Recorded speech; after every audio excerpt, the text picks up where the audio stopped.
Just undo those two instead.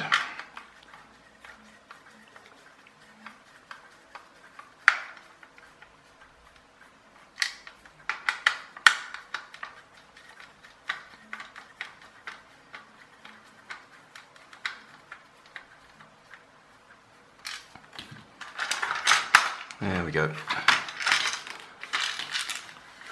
Right, so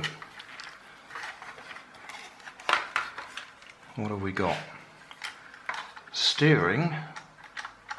That looks interesting, I suppose we could say.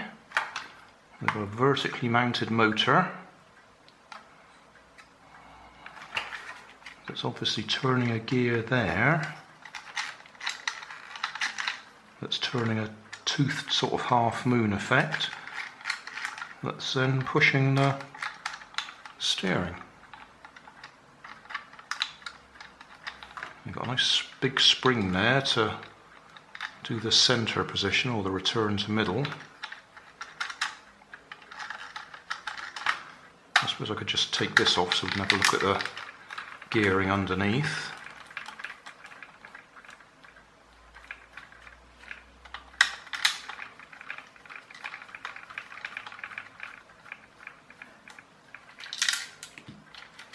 Come up? Yeah, that's going to come up. All right. Well, that's a little module on its own.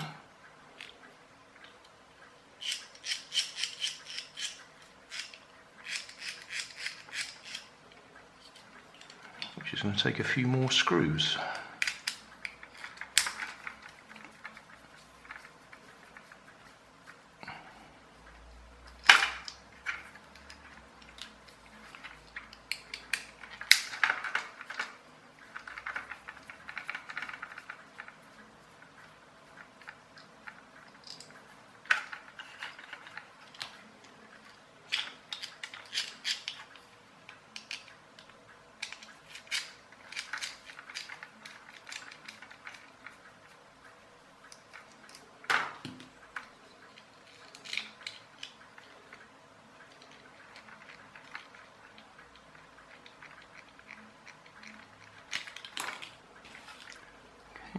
Come off nicely. Well, I think this is the most complicated steering I've seen on toy grade radio control. Alright, let's see if that's going to come apart nicely or it's going to be awkward. Alright, that's out okay. This doesn't want to come apart easily.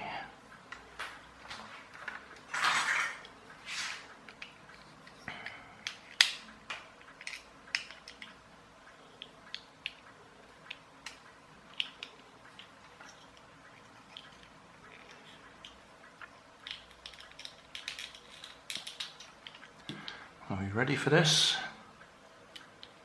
I hope that sunlight's not causing too much of a problem on the video.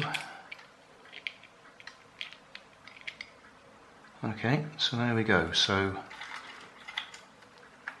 that gear turns that gear, and that gear turns that half moon or quadrant bit, and then that turns that, and that there pushes the steering.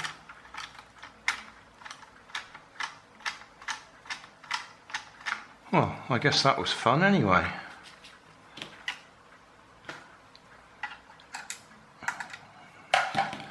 Come on, can't get that other screw out. There we go. Okay, while we got that up, we can see this is the on-off switch under here, and that's the speaker. So I'll put that back together and then we'll look at the other end. So that goes on there.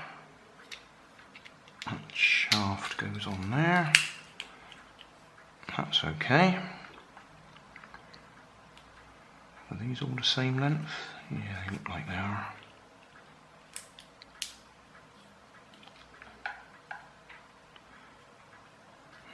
not.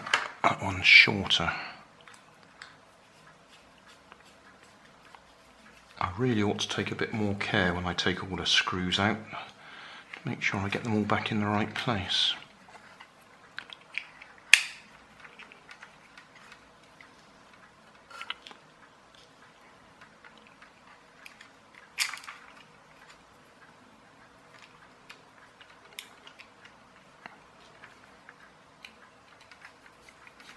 I quite like this one. This is interesting technology. Interesting the way they've put it together.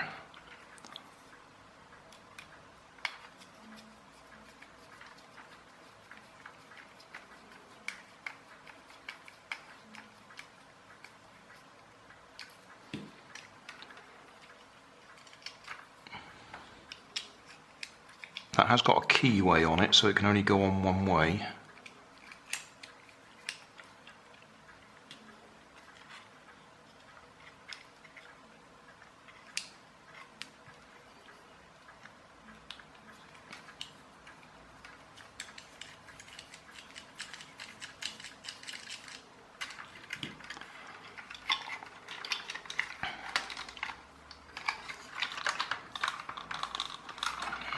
So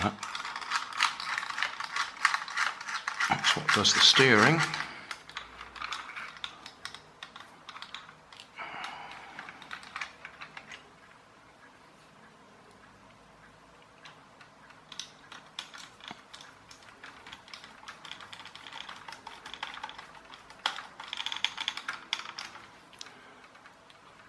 If you really wanted to, that would be fairly easy to convert to a hobby grade radio controlled servo, pushing that around.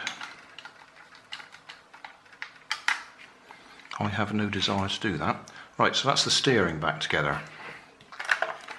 We've got the aerial glued to the roof in there, so that's making that a little bit tight.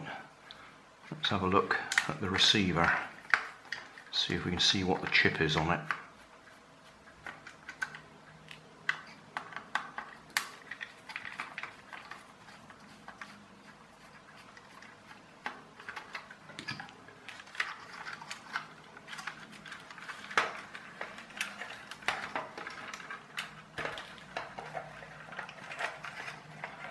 Well, we've got some good sized transistors or MOSFETs for the H bridge driving the drive motor.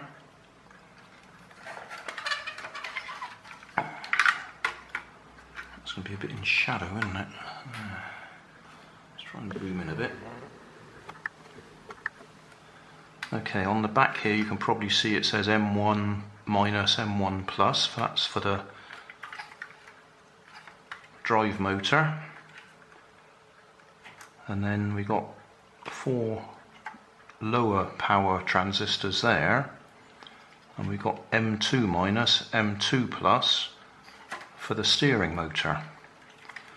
Then this bit here, I'm guessing, because it's got a black blob on it, or a cob, I would guess that's the voice or sound effects. And then the chip,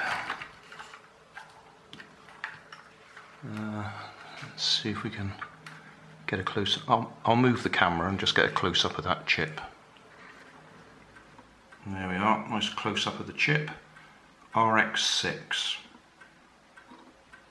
ATS or AT5306R-6. But it's that RX6 I think is the important bit to me. That's the one that transmitter that I've got speaks to.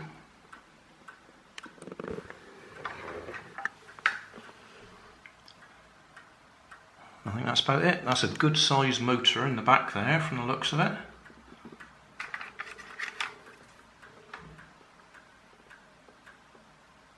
So obviously we've got motor, and then there's some gears in there to go to the back axle, and then there must be a differential in there to drive the wheels or drive the individual left and right axles.